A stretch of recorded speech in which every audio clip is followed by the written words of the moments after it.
ये आकाशवाणी है। प्रस्तुत है हमारा विशेष कार्यक्रम संदेश टू सोल्जर्स।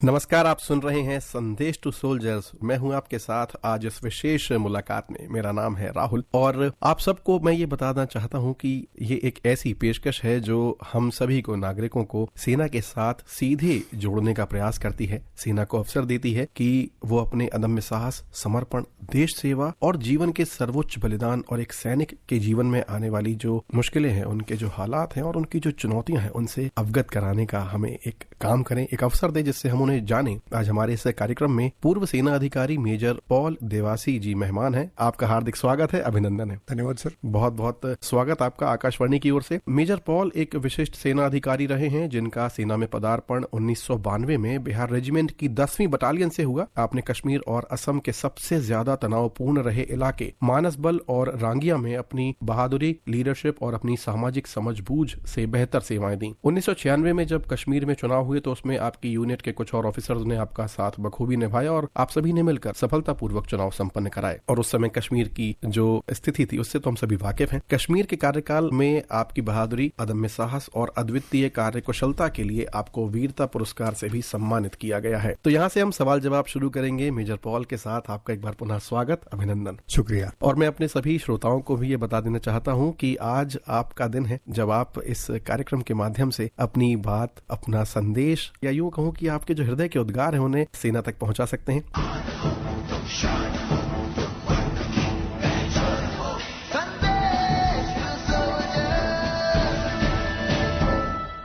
तो सर, शुरुआत करते हैं। मेजर पॉल को हम जानने का प्रयास करते हैं अपने श्रोताओं की ओर से। आकाशवाणी का ये मंच है, संदेश टू सोल्जर्स में आप यहाँ आए हुए हैं। आपका पदार्पण कैसे हुआ? और मैं पूछूं, वे बैक इन 1985 के आसपास का जो समय रहा होगा, एक विद्यार्थी पॉल ने ये कैसे जाना कि मुझे सेना में जाना है? ये तो एक सडन एक डेस्टिनी बोल सकते हैं। ओके। तो मैं उस समय एक किताब पढ़ा था, ईगल हैज लैंडेड, उसके एक फिल्म भी बना हुआ है। ओके। सो वो बड़ा ही रोमांचक था एंड मेरे ऊपर काफी इम्पैक्ट डाला था। तो मुझे लगा कि नहीं, ये एक फौज का काम कुछ अलग है। और फिर ग्रेजुएशन के बाद मैं फिजिकली एक्टिव था, मैं स्पोर्ट्स और गेम्स में पार्ट लेता था। उस टाइम पे मुझे नहीं लगा था कि मैं एक डेस्क बाउंड जॉब में सक्सेस कर सकता हूँ। तो किसी ने बोला कि भाई आप तुम फौज में क्यों नहीं जाते हो जी। तो बस वही एक ये था और मैं सोचा कि चलो फौज में ट्राई कर लेते हैं। और फिर चल पड़े हम फौज के उस एग्जाम, सीडीएस और एसएसबी और सब कुछ, और ऊपर वाले कृपा से सब कुछ ठीक हो गया। ओके। तो आपने कौन सा एग्जाम क्वालिफाई किया था उस समय? सीडीएस पहले मैं लिखित में पास हुआ। ओके। और उसके बाद फिर एसएसबी के लिए गया। यहाँ पर भी एक कहानी है। तो मैं बिहार से हूँ। मैं बिहार मतलब मैं वैसे केरला का हूँ, पर मैं बिहार में, मेरे पिताजी जमशेदपुर में टाटा मोटर्स में काम करते थे। तो उस टाइम पे बिहार में 12th के एग्जाम के बाद आपको मार्कशीट मिलता था जी, ना कि आपको सर्टिफिकेट मिलता था। ये मुझे पता नहीं था। ओके। और उसमें क्लियरली लिखा हुआ था कि अपने सर्टिफिकेट लेकर आना, जो कि आपका डेट ऑफ बर्थ होना चाहिए जी। मैंने पढ़ा नहीं। ओके। मतलब मेरे गलती था, फौज की गलती नहीं था। मैं पहुंचे भोपाल में एसएसबी के लिए जी। एसएसबी लिए पहुंचे और फौज के मुताबिक उन्होंने हमारा सर्टिफिकेट चेक किया और देखा कि भाई हमारे पास में वो सर्टिफिकेट नहीं है। तो उन्होंने मुझे चाय पिला करके वापस तुरंत भेज दिया। बड़ा दिल खराब हुआ कि भाई लगता है कि ये काम नहीं होगा। पर लकीली ऊपर वाले कृपा से मैं और एक सीडीएस एग्जाम लिखा हुआ हुआ था। उस टाइम पे मैं फिर से पास हुआ और मैं बैंगलोर पहुंचा और फिर पास हो गया। ये था हमारा एसएसबी का कहानी और पहुंचने का एक मौका मिला। मैं नहीं, बिल्कुल ये सब बहुत जरूरी है उन युवाओं के लिए, उन नए बच्चों के लिए जो बहुत ज्यादा आकर्षित होते हैं हमारी आर्म्ड फोर्सेस की ओर, कि बस यदि असफलता हाथ लग भी गई तो ये अंत नहीं है, ये शुरुआत है अगली सफलता की ओर बढ़ने के लिए। और ऐसा जो है हमेशा चलता ही रहेगा, क्योंकि यही जीवन है। और आप सब हमें यही सिखाते ही हैं, क्योंकि मैंने एक ट्रेनिंग देखा था कि किस प्रकार से जवानों की ट्रेनिंग होती है, कैसे उन्हें ट्रेंड किया जाता है। तो उसमें जो इंस्ट्रक्टर थे उनके इंटरव्यू में एक लाइन थी कि जो बच्चा पास होकर आया है, जो कैडेट है, उसको एक चीज सिखाई जाती है कि भाई तुम यहाँ आए हो, तुम्हारा काम लड़ना है, पीछे मुड़कर देखना नहीं है। You have to be prepare every time, all the time. तो वो सब चीजें मुझे लगता है आप लोगों से सीखने के लिए मिलती हैं। बहरहाल में एक 3 वर्ड्स यूज करते हैं, नाम, नमक, निशान जी।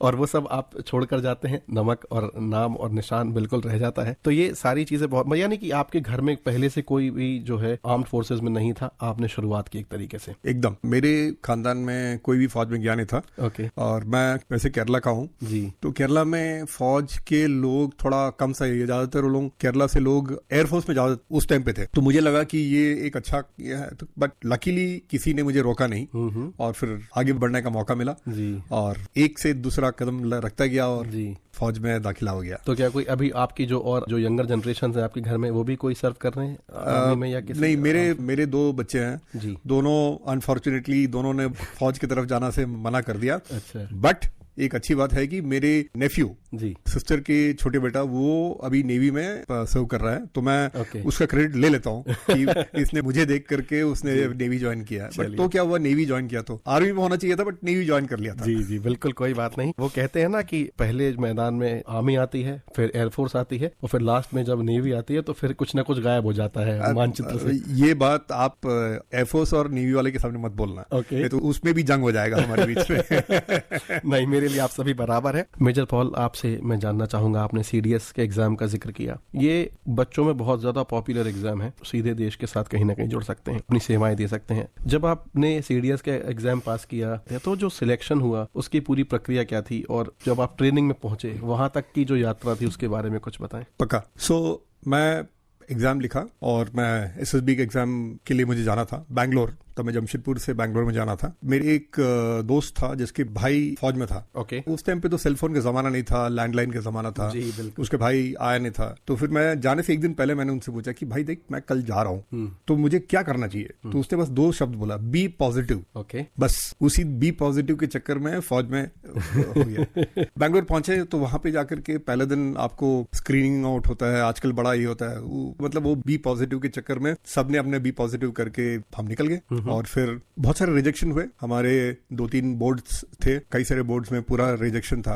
और लास्ट डे जब नंबर कॉल किया तो मेरा नंबर आया। उसके नंबर कॉल करने के बाद अगला कार्यक्रम शुरू होता है, दैट इज मेडिकल चेकअप होता है जी। तो मैं कभी सिगरेट पिया नहीं था, मुझे मन नहीं किया था। तो चेकअप हुआ, एक्सरे लिया गया। एक्सरे में उन्होंने बताया कि भाई तुम्हारे लंग्स में स्पॉट्स है। हाँ, तो मतलब अच्छा, फिर तो अभी मेडिकली रिजेक्टेड है, मतलब आपको मेडिकली अनफिट घोषित कर दिया था। तो फिर मैं सोचा कि अब क्या करें, क्योंकि मेरे तो कोई फौज में कोई कनेक्शन था नहीं कि मैं पूछूं कि भाई इसके बाद क्या होगा। फिर उन्होंने बताया कि आपको एक री मेडिकल किया जा सकता है, आपका 1 महीने के बाद में आपको चेकअप किया जाएगा। तो मैं जमशेदपुर में था तो कलकत्ता में मेडिकल चेकअप के लिए फिर से बोला गया था। पता नहीं 1 महीना मैंने क्या किया, मैंने कुछ अलग कुछ किया नहीं था। बट 1 महीने के बाद गया, उन्होंने मेरा चेस्ट के एक्सरे लिया और उन्होंने बोला कि मेरे स्पॉट्स गायब हो गया। बस भगवान का करिश्मा था, निकल के आ गया। कह सकते हैं कि संभवतः वो कुछ और स्पॉट्स रहे होंगे, जो भी है ऊपर वाले की कृपा था, इसीलिए मैं निकल के आ गया। बिल्कुल, मैं ये बात बिल्कुल यहाँ पर इससे जोड़ूंगा कि गुंजन सक्सेना का नाम भी हम लोगों ने सुना है। हाँ। कारगिल गर्ल के नाम से वो जानी जाती है। हालांकि उनकी बायोपिक आई, उसके बाद बच्चों ने जाना कि वो कौन जो है लेडी थी जिसने इतने सारे हेलीकॉप्टर उड़ाए थे। उनके साथ भी शायद कुछ ऐसा ही हुआ था कि सिम्युलेटर में जब वो बैठती हैं तो उनके जो मेजरमेंट होता है हाथ या पैरों का, वो नहीं था सही। फिर उसको दोबारा रीमेडिकल हुआ उनका। तो ये चीजें मुझे लगता है कि उन युवाओं के लिए बहुत ज्यादा आवश्यक है जानना और समझना कि कुछ चीजें जो है वो कभी भी किसी भी व्यक्ति के काबू में नहीं हो सकती, किसी भी इंसान के नियंत्रण में नहीं हो सकती। हमें केवल प्रयास करना है जो हमारे नियंत्रण में है, और मुझे लगता है आपने एफर्ट्स ही सबसे ज्यादा की है अपनी लाइफ में। एक और बात बताना चाहता हूँ, ये जो एसएसबी के जो एंटायर प्रोसेस जो होता है, ये एक बार जो फर्स्ट डे सिलेक्शन हो जाता है, उसके बाद आपको अगला 4-5 दिन के लिए आपको रखते हैं जी। उस टाइम पे हर वक्त आपको कोई न कोई निगरानी में रखता है कि आप किस तरीके से काम कर रहे हो। आजकल तो बहुत सारे यूट्यूब वीडियोस आ गया था, उस टाइम पे तो हमें पता ही नहीं था कि ऐसा भी था। मूवमेंट वॉच करने का आप कैसे बात करते हो, क्या करते हो। मैं फर्स्ट टाइम फौज में आया था, हम तो अपना वो बी पॉजिटिव का जो दिव्य वचन जो दिया था उसी को लेकर के हम आगे बढ़ते गए जी। और बहुत सारा साइकोलॉजिकल असेसमेंट होते हैं एंड देन लास्ट में जाकर के आपका इंटरव्यू सब होता है। तो एक ही कदम बढ़ाता गया जी। मुझे पता नहीं था कि क्या होगा, बस अगला कदम दिखा और एक के बाद दरवाजा खुलता गया। बिल्कुल। मुझे यहाँ पर एक प्रश्न यहाँ पर भी निकल कर ये आता है, जैसे आपने कहा कि मॉनिटर होता है हर चीज, आपका नेचर देखा जाता है, आप किस प्रकार से बात कर रहे हैं, उठ बैठ रहे हैं, यानी कि बॉडी लैंग्वेज की बात हो रही है, एक तरीके से कम्युनिकेशन है जो सुनाई नहीं दे रहा है। तो आपको बच्चों को मैं उनकी तरफ से ये पूछना चाहूंगा कि उन्हें किस बात की तैयारी बेहतर तरीके से और करनी चाहिए, ताकि वो खुद को फिजिकली तो प्रिपेयर कर ही रहे होंगे। मैंने देखा है बच्चे सुबह बहुत दौड़ लगाते हैं, रनिंग करते हुए दिखते हैं, टाइमिंग नोट कर रहे होते हैं वो कि मैंने 1.6 किलोमीटर कितनी देर में तय किया है, क्योंकि यही एक मानक रहता था पहले भी जब मैंने भी अपियर किया। आपको बताऊं अपना बात, मैं भी फेल हो चुका हूँ तो वो सारी चीजें मैं इसलिए जानना चाह रहा हूँ क्योंकि वहां पर उन्हें ये सब चीजें अब तो हमारे लिए आसान है, जैसे तब नहीं था। मेरा भी जो दौर था वो शायद 20-22 साल पुराना था, जब आपने छोड़ दिया था फौज, वो मेरा टाइम था। तो क्या उन्हें ध्यान रखना चाहिए, किस बात का ध्यान रखना चाहिए? एक बात हमें याद रखना चाहिए, फौज में जब ऑफिसर बन करके आप जाते हो जी, आपको कोई ये सोच के नहीं लेता कि आप एक एथलीट हो, आप उसेन बोल्ट सब तेज भाग सकते हो, ना कि आप 2 घंटे में आप मैराथन दौड़ सकते हो। वो नहीं, मानसिक तरीके से फिट हो कि नहीं, बिल्कुल ये सबसे बड़ी बात है। पर लोग क्या करते हैं कि वो दंड बैठक में इंपॉर्टेंट है, मगर सबसे ज्यादा इंपॉर्टेंट है आपका विश्वास, आपका बात करने का तरीका। फौज में एक बात याद रखना चाहिए, ऑफिसर के ओहदे पे आप जब ज्वाइन करते हो, आपको हर किस्म लोगों से बात करना पड़ता है। बिल्कुल, सिपाही से बात करना पड़ता है, हवलदार से बात करना पड़ता है, एनसीओ से बात करना पड़ता है, जेसीओ से बात करना पड़ता है, ऑफिसर आपके सीनियर से बात करने पड़ते हैं, और बार बार हर जगह पे बदली होते हो। अगर आपके पास सोसाइटल स्किल्स ना हो तो ये बहुत ही बड़ा प्रॉब्लम हो जाता है। और आज के तारीख में मैं भी कॉर्पोरेट में हूँ, ये सोसाइटल स्किल्स, बात करने का तरीका, ये जो सॉफ्ट स्किल्स जो बोलते हैं, इसके ऊपर लोग थोड़ा कम सा फोकस करते हैं। इसके ऊपर मैं ज्यादा फोकस करे तभी आपको हर जगह पे सफलता ज्यादा मिलेगा। जी बिल्कुल, आपने ये बात बिल्कुल सही कही।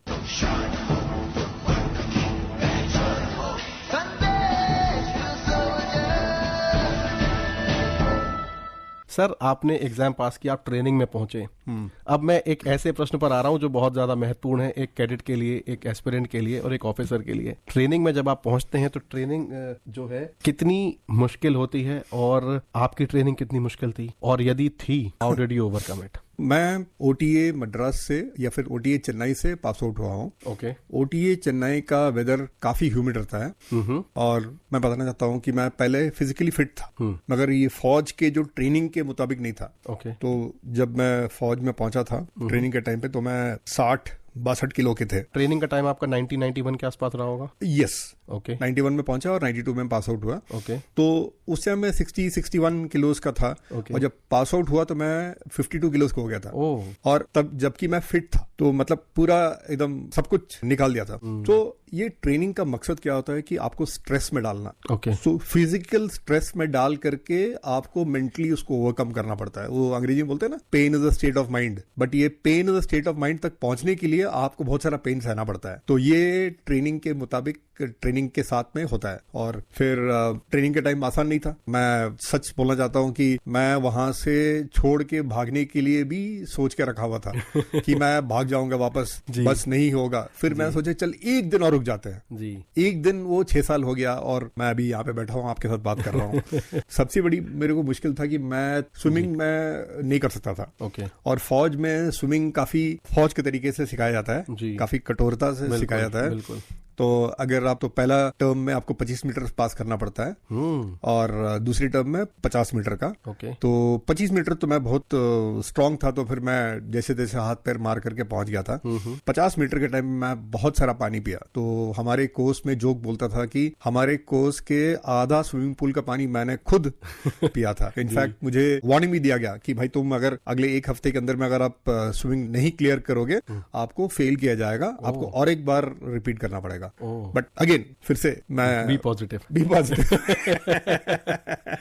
और उस पार निकल पड़ा। चलिए, तो आप सब हमारे साथ जो इस समय जुड़े हुए हैं 102.6 पर, आप भी बी पॉजिटिव रहिए। मुश्किलें आएंगी, उनका काम है आना, और हमारा काम है उनका सामना करना और उन्हें पार करना। मेजर पॉल हमारे साथ स्टूडियो में है। सर, आप की जो एक एनर्जेटिक प्रेजेंस है उसकी वजह से जो हमारे श्रोता हैं वो भी बहुत बिल्कुल जोश और जुनून में हैं। धन्यवाद। आपके लिए एक मैसेज आया है। जय हिंद साहिब, मैं पालमपुर से भूतपूर्व सैनिक सेना शिक्षा कोर्स से 2002 में सेवानिवृत्त हुआ हूँ। गर्व होता है आप जैसे असंख्य अधिकारी फौज में सेवारत हैं। हर समय तिरंगे के मान सम्मान में अपना सर्वस्व न्यौछावर करने के लिए आप तत्पर रहते हैं। जय हिंद। विनय इनका नाम है। जय हिंद विनय जी, आपने बहुत अच्छा एक मैसेज भेजा है। सर, एक स्टूडेंट की ओर से भी एक मैसेज आया है जो मैं यहाँ पर आपके लिए शेयर करूंगा। एक तो सर, आज सबसे अच्छी बात ये होती है इस प्रोग्राम के ना, हर मैसेज की शुरुआत होती है सर जय हिंद। ऐसा लगता है, अंदर से फीलिंग आती है कि जय हिंद चारों ओर है। बिल्कुल सर, जय हिंद। गोरखा रेजिमेंट में उसका ट्रेनिंग अभी अभी निकला है, तो उसमें कैसे सिलेक्शन होता है और कहाँ कहाँ पोस्टिंग्स होती हैं, could you please tell me. Rohit ये हैं उड़ीसा से, भगवान जगन्नाथ की धरा से इन्होंने मैसेज किया आपके लिए। ट्रेनिंग इसने बताया नहीं कि ये ऑफिसर बनने के ट्रेनिंग के लिए आ रहा है कि जवान के ट्रेनिंग के लिए जा रहा है, ये क्लियर नहीं किया। हाँ, ये क्लियर नहीं। मगर जो भी है, पोस्टिंग आपका कहीं भी हो सकता है। ओके। इसमें कुछ लिखा नहीं है कि आप यहाँ नहीं जा सकते हो, वहां नहीं जा सकते हो। आपका जो लास्ट शपथ ग्रहण करते हो, आपको ये बोला जाता है कि आप कॉन्स्टिट्यूशन पे शपथ लेके बोलते हो कि इंडियन गवर्नमेंट आपको जहां पर भी भेजेंगे आपको वहीं जाना है जी। सो ये है। तो मेरा तो यही आपको उनके लिए मैसेज है कि जान लगा करके ट्रेनिंग करो, सीखो, समझो और एक अच्छा फौजी बनने की कोशिश करो। बिल्कुल, मगर उससे पहले अच्छा इंसान बनो। बिल्कुल बिल्कुल सही कहा आपने। जब आप अच्छा इंसान बनेंगे तो अच्छा फौजी बनने में बहुत कम समय लगेगा आपको। और ये देवेंद्र इंगटी जी हैं, इन्होंने लिखा है मेजर पॉल को सैल्यूट है and the love from Kerala, the gods own country. Thank you. एक चीज यहाँ पर, चूंकि हम ट्रेनिंग और सिलेक्शन की बात कर रहे थे, सो मेरे जहन में एक सवाल ये था कि जो बच्चों की एक्सपेक्टेशन होती है, क्योंकि आमतौर पर जो एक फिल्म बनी होती है वो फिल्मों के जरिए ही बच्चों की छवि बनती है, क्या आर्मी है, क्या नेवी है, क्या एयरफोर्स है। बट हम जब आर्म्ड फोर्सेस की बात करते हैं तो what is the expectation versus reality and the challenges. वो जो फर्स्ट पोस्टिंग होती है ट्रेनिंग के बाद, वो आपके क्या रहे? सो यहाँ पे आर्मी, नेवी और एयरफोर्स सबके अलग अलग एक्सपीरियंस होते हैं। ओके। और मैं खास करके आर्मी में इन्फेंट्री में था जी, तो इसका भी एक्सपीरियंस अलग होता है। भगवान की कृपा से मैं कमीशन हुआ और कश्मीर में गया जी। तो मतलब अभी पीछे मुड़ के देखता हूँ तो डर लगता है। उस टाइम पे तो एक खेल सा था कि चलो ये भी कर लेते हैं, वो भी कर लेते हैं। मानस बल जो इलाका है जी, बहुत ही सुंदर जगह, बहुत ही सुंदर जगह है। उस टाइम पे सुंदरता का मतलब पहचान नहीं हुआ था। बाद में एक बार जाने का मौका मिला और लगा कि नहीं यार, ये बहुत ही अच्छा जगह है। ओके। बट टेंशन उस समय बहुत रही होगी। बहुत ज्यादा था। तो वहां पे जाने के बाद तो लकीली मैंने बहुत सारे वॉर मूवीज जैसे बचपन में सब लोग देखते थे, मैं देखा था जी। और मेरे उस 2.5-3 साल के अंदर में मेरे बचपन की जितनी भी ख्वाहिशें थे, मतलब बंदूक चलाना, टेररिस्ट के पीछे दौड़ना, वो हम पे फायर कर रहे हैं, हम उनके फायर कर रहे हैं, ये पूरा एकदम पूरा हो गया। बट बेस्ट बात ये था कि ये जो लाइफ में ना जितना जल्दी आप समझ जाए उतना अच्छा है कि लाइफ ये एक टीम गेम है। कोई लोन रेंजर बन के कहीं जीतना नहीं हो, खाली हिंदी पिक्चर मूवीज में दिखाता है। जी बिल्कुल। फौज में मेरा सफलता इसीलिए था क्योंकि मैं एक बहुत ही ग्रेट लोगों के साथ काम करने का मौका मिला जी, एक से बढ़कर एक था। और बेस्ट पार्ट फौज का ये था कि फौज में जब जाते हो तो सब लोग आपसे 6 महीने बड़े, 6 महीना छोटा, 1 साल बड़ा, तो मतलब एक टीम सा बन जाता है जी। और वहां पे तो हर चीज एक गेम सा हो जाता है। तो हम लोग उस टाइम पे बोलते थे GOD का मतलब क्या हुआ था? Game of death. मतलब अभी तो लगता है थोड़ा बचकानी बातें थे, बट बड़ा मजा आया। ऐसा नहीं कि लोग नहीं मरे, 2.5 साल के अंदर में 10 लोग मरे। मतलब बहुत ही दुख वाला बात है। और एक बार जब मरने के बाद उनको दफनाना पड़ता है तो एक बार उसके कंधे पे अपना उसका वेट चढ़ जाता है ना, वो जिंदगी भर रहता है। हाँ बिल्कुल, ऑब्वियस ही बात है। वो आपका दोस्त है, आपके साथ उसने सर्व किया है, तो ये किसी के भी साथ हो सकता है। बहुत ही ज्यादा ऐसा इमोशनल मोमेंट होगा, मुझे लगता है उसको तो बयां कर पाना बहुत लगभग असंभव है। और जो कि मिलिट्री लाइफ आसान नहीं होती है, और हम लोगों ने, जैसे आपने कहा कि एक अच्छा टीम प्लेयर बनना पड़ता है, तो ये सिर्फ इसलिए क्योंकि एक चैंपियनशिप है, ये कोई मैच नहीं है जो एक प्लेयर मैच निकाल कर ले। कहते हैं ना कि मैच जीतने के लिए तो एक खिलाड़ी चाहिए होता है, बट चैंपियनशिप जीतने के लिए टीम चाहिए होती है। सो हमारे देश की सुरक्षा जो एक चैंपियनशिप है, जिसको हमें बिल्कुल सर्वोपरि रखना। ये बात आपका बहुत अच्छा मैसेज मुझे जो है लगा। हमारी जो यंग जनरेशन है उनको इस बात का बिल्कुल ध्यान रखना चाहिए, इल्म होना चाहिए कि कितना इंपॉर्टेंट है बी अ टीम प्लेयर। आप जब कहीं भी इंटरव्यू देने जाएंगे तो आपसे पूछा जाएगा, आपकी ये स्किल एक तरीके से चेक होगी कि आप टीम प्लेयर हैं या नहीं है। नहीं, और एक बात ये ना कि फौज में वहां पे जाने के बाद आपके लीडरशिप स्किल्स जो बोलते हैं ना जी, पब्लिक स्पीकिंग स्किल्स, जैसे मैं अभी जो बात कर सकता हूँ उस टाइम पे मैं नहीं बात कर सकता था। फौज में जाने के बाद हुआ, और वहां पे ज्यादातर एक्सटेम्परे जो स्पीच जो बोलते हैं ना, ये बोलना बड़ा जरूरी था, क्योंकि ऑपरेशन से पहले आप कमांडिंग ऑफिसर के पास जाएंगे, वो बताएंगे आपको कि इस जगह पे ऑपरेशन करना है, उस जगह पे ऑपरेशन करना है, और ये बात सुन करके आपको जितना इंफॉर्मेशन रिक्वायर्ड है वो आपके कंपनी के जवानों को बताना है। क्योंकि अगेन ये कंपनी अकेला नहीं काम कर रही है, बाकी कंपनियां भी हैं। अगर आपने उनको इंफॉर्मेशन ठीक से नहीं दिया तो मे बी क्रॉस फायर में हम एक दूसरे को गोली मार दे। हाँ बिल्कुल। सो ये इंफॉर्मेशन देना जरूरी है, और इंफॉर्मेशन उनके भाषा में देना जरूरी है। पहले मैं तो केरला का रहने वाला हूँ, मेरा हिंदी ठीक था, बट वहां पे जाकर के थोड़ा साफ हो गया। क्योंकि अगर आप नहीं ठीक से बात बताएंगे उनको तो फिर दुर्घटना होने के लिए एकदम प्रॉब्लम है। बिल्कुल कम्युनिकेशन। तो अगेन कॉर्पोरेट लाइफ में भी ना बहुत सारे जगहों पे प्रॉब्लम वहां पे होता है, क्योंकि आई थिंक यू थिंक के चक्कर में गड़बड़ हो जाता है। बिल्कुल, यस। आप जितना आप स्पष्ट करोगे उतना आपका अच्छा रहेगा। बिल्कुल सही कह रहे हैं आप, इसमें कोई दो राय नहीं है। मेजर पॉल हमारे साथ स्टूडियो में है। सर, आपसे मैं ये जानना चाहूंगा कि अगर हम एक बेसिक डिफरेंस की बात करें कि मिलिट्री लाइफ और सिविल लाइफ में क्या है, और हम सब अक्सर ऑपरेशंस जो है केवल न्यूज में कवर होते देखते हैं, क्योंकि अब बहुत आसान हो गया है, न्यूज बहुत आसानी से गैदर हो जाती है, लाइव टेलीकास्ट सब जगह है। एक जमाना था जब केवल रेडियो पर समाचार आते थे कि वहां मिलिट्री ऑपरेशन किया, भारतीय सेना ने इतने मिलिटेंट्स को ढेर कर दिया। जिस समय चल रहा होता है ऑपरेशन, क्या आप उसको बयां कर सकते हैं? यहाँ पर जो हमारी सांसें यहाँ पर बात करेंगी, जो बातें बात करेंगी, क्या वो लोग महसूस कर सकते हैं कि क्या होता है? पक्का।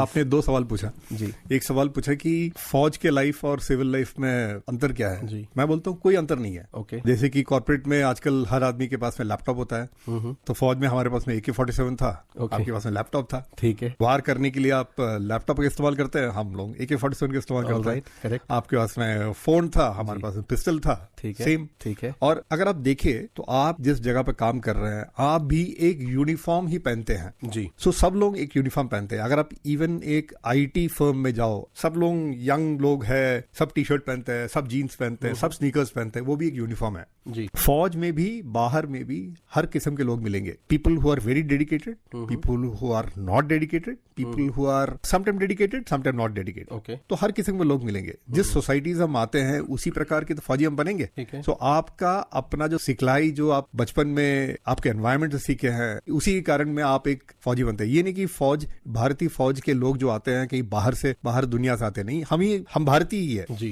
तो ये है, so it is similar. Okay, कोई डिफरेंस नहीं, कोई डिफरेंस। आपने पूछा दूसरा एक ऑपरेशन के बारे में, तो ऑपरेशन बताने के पहले मैं कुछ बताना चाहता हूँ। हमारे 10 बिहार में बड़ा एक हायरार्की था। हायरार्की ये था हमारी यूनिट में, ये था कि जब तक तुम एक हथियार ना पकड़े हो आपको बाकियों के साथ में इक्वल के मुताबिक आपको काउंट नहीं किया जाता है। ओके। वो आपको इंसल्ट नहीं करेंगे मगर बोले कि हाँ अच्छा लड़का है, इसको पोटेंशियल है, अभी तक पहुंचा नहीं है। ओके। और ये बात बहुत चुभता था। ओके। कि मुझे कुछ करना है, मुझे वो पहला हथियार पकड़ना है, मुझे पहले वो मिलिटेंट को पकड़ना है। ये बड़ा जुनून सा रहता है कि भाई जब तक मैं नहीं करूं तब तक मैं बाकियों के साथ में काउंट नहीं होता है उस टाइम में। ओके। तो उस एक दिन की बात है, हमारा एक ऑपरेशन था और हम चल पड़े। वहां पे हमारे CO साहब का बड़ा क्लियर डायरेक्शन था कि आप चल के जाएंगे ऑपरेशन के लिए। ओके। यानी कि गाड़ी में जैसे फिल्म में दिखता है ना कि वो गाड़ी में बैठ करके पहुंच गया और फिर वो नहीं। उनका ये था कि मतलब हमें बहुत गुस्सा हुआ था उनके ऊपर में, क्योंकि हमें 5, 10, 15 किलोमीटर चलना पड़ता था। बट उसी कारण में मैं आज यहाँ पे बैठा हूँ। अगर हम गाड़ी में बैठ के जाते तो कुछ भी हादसा हो सकता था। अच्छा, कुछ ऐसा इंटेल होगा कि सिक्योर नहीं हुआ है। तो हम एक ऑपरेशन के लिए गए और ये हम कश्मीर में श्रीनगर से 15-20 किलोमीटर दूर एक छोटे से गांव में, वहां पर लाइट नहीं था और हम ऑपरेशन के लिए गए। और ताजुब की बात यह है कि हमें फर्स्ट राइट टर्न लेना था, हमारा मैप जो पढ़ रहे थे हमने गलती कर दिया, हमने सेकंड राइट टर्न लिया। सेकंड राइट टर्न लेकर के एक छोटी गली से हम लोग जा रहे थे, तो गली के अंदर से निकले, थोड़ा आगे गया तो मेरे जो पीछे था, सबसे आगे मैं था, तो मेरे पीछे में एक बंदा जो सोल्जर था उसने बोला कि सर आगे कुछ दिख रहा है। तो मैं देखा कि हाँ कुछ दिख रहा है। उस टाइम पे जुनून था, ट्रेनिंग के मुताबिक मैं उनको आगे भेजना चाहिए था और फिर मैं उसको कवर करता। बट जुनून था कि भाई मैंने हथियार नहीं पकड़ा है, हमने कुछ नहीं किया है, तो मैं उनको बोला कि मैं आगे जाऊंगा। मैं ये 10 मीटर के दूरी था, आप लीड कर रहे थे। हाँ। तो बाकी सब लोग वहीं पे खड़े रहे और मैं फिर गिरता पड़ता हुआ दौड़ते मैं पहुंचा तो वहां पे एक आदमी खड़ा हुआ है। तो मुझे ये भी डर था, मेरे साथ में बस 25 लोग थे और मुझे डर था कि ऐसा ना हो कि आसपास के घर के अंदर पूरा मिलिटेंट बैठे हुए, कहीं उन्होंने मैं हल्ला किया तो कहीं उन्होंने सब मुझे कहीं अटैक कर दे।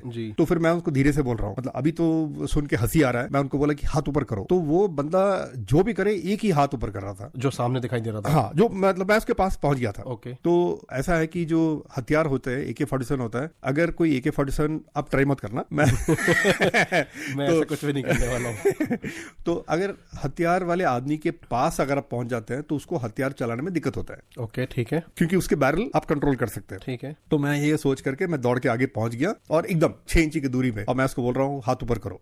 वो कुछ भी हो, एक ही हाथ उठा रहा है। तो आपको लग रहा है दूसरे हाथ में वो तो नहीं है, वेपन तो नहीं है? पता नहीं, मुझे पता नहीं था। तो फिर मैंने उसको थोड़ा 3rd डिग्री का इस्तेमाल किया, तभी वो एक ही हाथ उठा रहा था। कुछ बोल नहीं रहा था वो? कुछ नहीं बोल रहा था। और उसके बाद जब मैं राइट हैंडर हूँ, तो मैंने अपना हथियार को राइट हैंड से लेकर के लेफ्ट हैंड में किया और मैंने उसके छाती पे हाथ लगाया, तो देखा उसके अंदर में वो एक हथियार पकड़ा हुआ है, AK-47 पकड़ा हुआ है। सो हथियार मिल गया। तो मतलब जब तक आप हथियार नहीं पकड़ोगे, हमारे यूनिट में आप मैन बन करके आपको घोषित नहीं किया जाएगा। तो फिर मैं बोला भाई मैं तो बस सफल हो गया। तो फिर मैं पीछे मेरे यूनिट, मेरे जो ट्रूप्स थे, उनको बोला कि हथियार मिल गया। वो भी बड़ा खुश हुआ, क्योंकि तब तक हमें उस बॉडी ऑफ ट्रूप्स को मिला नहीं था, कुछ बरामदगी नहीं हुई। हाँ, तो मतलब it is just like a game. Okay. आप फुटबॉल के मैच में अगर जब तक आप स्कोर नहीं करते हो, तो फिर लोग बोलते हैं हाँ ठीक है, अच्छा खिला है, बट स्कोर नहीं किया। हथियार पकड़ लिया, उसके बाद तो उनको जिंदा पकड़ लिया। उसके बाद फिर नेक्स्ट डे हमने उसको पकड़ करके उसको पेश किया गया। हमने इंट्रोगेशन करने के लिए पूछा गया कि भाई तुम क्या था। यहाँ पर हंसी की बात है, वो क्या था कि वो बंदा एक्चुअल मिलिटेंट नहीं था, वो मिलिटेंट के साथ ही था, सपोर्ट कर रहा हूँ। हाँ, वो हमने उसके ऊपर उसको सरप्राइज कर दिया और वो डर के मारे कुछ नहीं कर सका। और फिर मुझे उसके ऊपर बड़ा तरस आया कि भाई देखो, बिना मतलब के गलत जगह पे गलत टाइम पे वो आदमी फंस गया था। तो फिर उसे छोड़ना पड़ा। Okay. So that was one part. मैं आपको ये दूसरा ही बताना चाहता हूँ।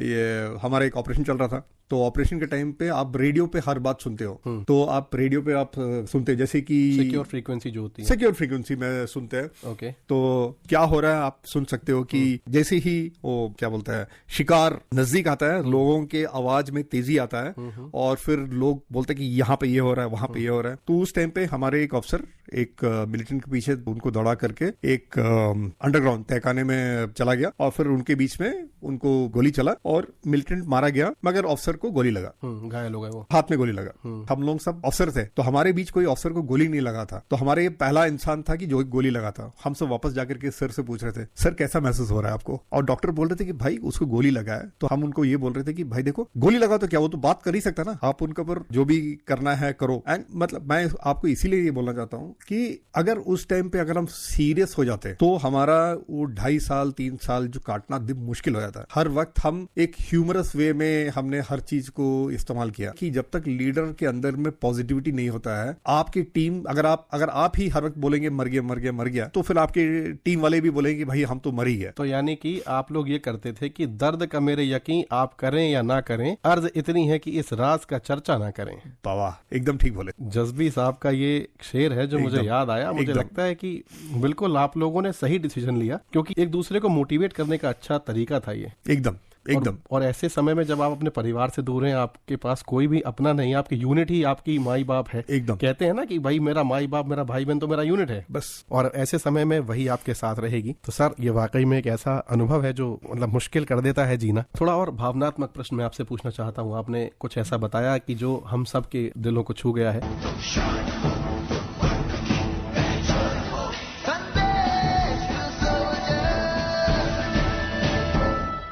जब एक सैनिक फौज में अपनी ड्यूटी कर रहा होता है और उसके साथ साथ एक त्याग, एक बलिदान भी चल रहा होता है, जो कि उसके परिवार का होता है। हम देखते हैं कि परिवार से दूर सैनिक जो है बॉर्डर पर सेवाएं दे रहे हैं। क्या आप कुछ ऐसा बताना चाहेंगे फौज के बारे में या फौजियों के बारे में, जिसे सुनकर सभी देशवासी उनके प्रति और अधिक उदार हो जाए, उनका सम्मान और अधिक बढ़ जाए, सैनिकों के प्रति उनकी जो कृतज्ञता है वो सहस्त्र गुना बढ़ जाए? मेरा सोच कुछ अलग है। सम्मान नहीं चाहिए, समझ चाहिए। ओके, ठीक है। तो अभी आजकल तो सोशल मीडिया का जमाना है, हर आदमी पेट्रियट समझता है अपने आप को।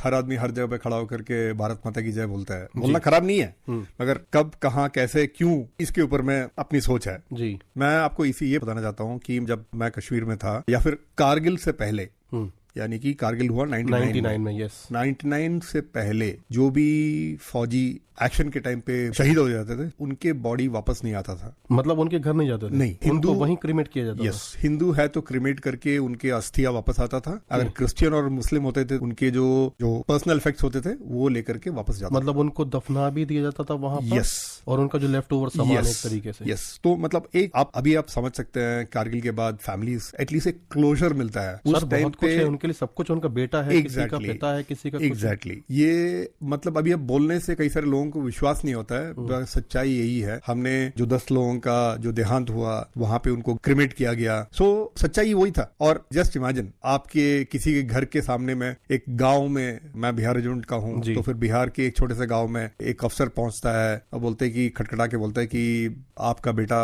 शहीद हो गया है, ये लीजिए उनका जो लास्ट रिमेन्स है। और फिर आप जरा समझिए उनका जो इम्पैक्ट होता है। मतलब ये तो पीड़ा को समझना सर असंभव है, मतलब महसूस करना असंभव है। दिक्कत है, बहुत दिक्कत है। आप ये सोचिए कि ये बहुत ही मतलब असहनीय पीड़ा है एक तरीके से। मतलब क्लोजर नहीं होता है। हाँ बिल्कुल, आपको कुछ पता ही नहीं चल रहा है कि कहाँ गया आपका बेटा, आपके पापा कहाँ गए, आपका भाई कहाँ गया। यस, इसमें कोई आइडेंटिफिकेशन नहीं होता है। सर मैं केवल और केवल अपनी सेना के प्रति अपना सम्मान जाहिर करूंगा, मन में उनको बिल्कुल सर्वोपरि रखूंगा। आप जो कह रहे हैं कि सम्मान नहीं चाहिए, समझ चाहिए, तो मैं उसके लिए बिल्कुल आकाशवाणी की पूरी टीम की ओर से आपको इतना धन्यवाद देता हूं, पूरी इंडियन आर्मी को और हर उस जवान को जो तैनात है या जो रिटायर हो चुका है अपनी सेवाएं देकर, उनको भी जिन्होंने बहुत अथक परिश्रम किया, त्याग किया और हम सबके लिए किया। बट एक बात बोलना चाहता हूँ, ये हमारा कर्म था। तो इनफैक्ट बिहार रेजिमेंट का जो मोटो है, उसका मोटो का नाम है कर्म ही धर्म। जी, सच में वही है जी, बिल्कुल, कर्म ही धर्म। बिल्कुल, आप कर्म करो, यही आपका सबसे बड़ा काम है। सो इसमें मतलब हम सोचते हैं कि भाई हमने तो अपना कर्म किया है, बिल्कुल मोस्ट इम्पोर्टेंट। जी बिल्कुल, आपने सही कहा, बिल्कुल, और अपने देश की रक्षा ही सबसे बड़ा धर्म है। सर ये और बस चलते चलते आप अभी वर्तमान समय में क्या कर रहे हैं? सेना से आपने रिटायरमेंट ले लिया था 1998 में ही, तो अभी आप क्या कर रहे हैं और लोगों को किस प्रकार से अच्छी और एक हेल्दी लाइफ जीने के लिए मोटिवेट कर रहे हैं? मैं अभी CEO ऑफ आइरिस नॉलेज हूँ। ओके, इसमें हम कोचिंग, ट्रेनिंग, मेंटरिंग ये सब काम करते हैं। ओके, मैं फौज छोड़ने के बाद मैं सिक्योरिटी की फील्ड में गया था।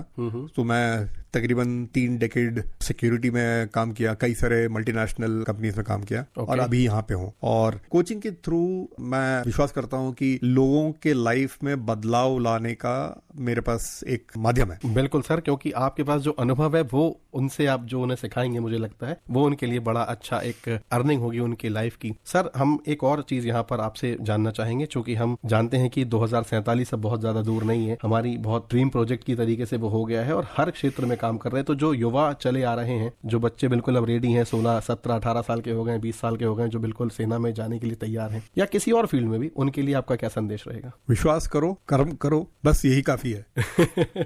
बिल्कुल, जैसे आपने विश्वास किया अपनी पूरी बटालियन पर, खुद पर, और यहाँ तक पहुंचे आप। सर आप यहाँ तक आए, आपने अपने अनुभव साझा किए, आपने जो समय गुजारा निश्चित रूप से वो बहुत चुनौतीपूर्ण रहा होगा। शुक्रिया। और मुझे लगता है कि उन चुनौतियों से जो आपने सीखा उससे आपकी लाइफ बहुत अच्छी रही होगी और हम सब के साथ आप वो अनुभव साझा कर पा रहे हैं किसी न किसी प्लेटफॉर्म के माध्यम से, उसके लिए भी आपका बहुत बहुत धन्यवाद, बहुत आभार। धन्यवाद, थैंक यू। तो ये संदेश टू सोल्जर्स आप सुन रहे थे। हमारे साथ जो है स्टूडियो में मौजूद थे मेजर पॉल देवासी, जिन्होंने अपना अनुभव साझा किया। और अब मैं आपसे विदा लूंगा और संदेश टू सोल्जर्स की मुलाकात हम यहीं संपन्न करेंगे।